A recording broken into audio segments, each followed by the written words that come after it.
Well, there are usually developments in the missing link stories for humans and other species originating, like Darwin's book said, The Origin of Species. But here's a new one. Fossils join genetic evidence to revise the human origin story. They're always having to revise it, you know.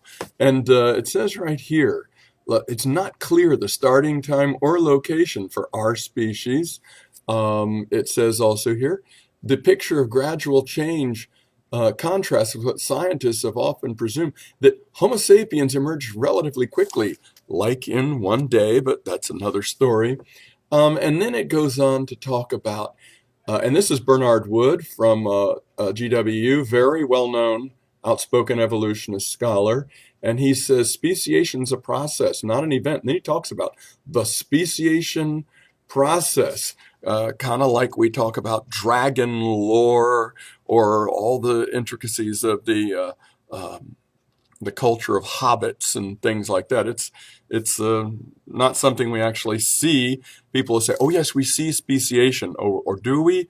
We really see the emergence of new varieties like the cockadoodle or a poodock or what's that other one, the labradoodle. These are just new varieties on a same species. That's what's really happening in those situations.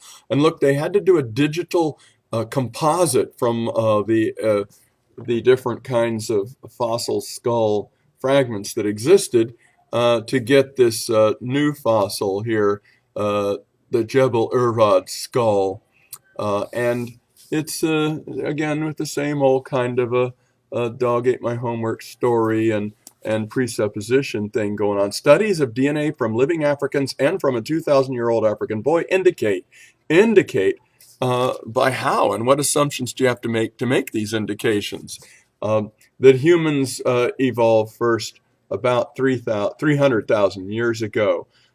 They refrained from classifying the new fossil as Homo sapiens. Well, of course, that would make them not a stepping stone toward Homo sapiens, so they don't want to do that.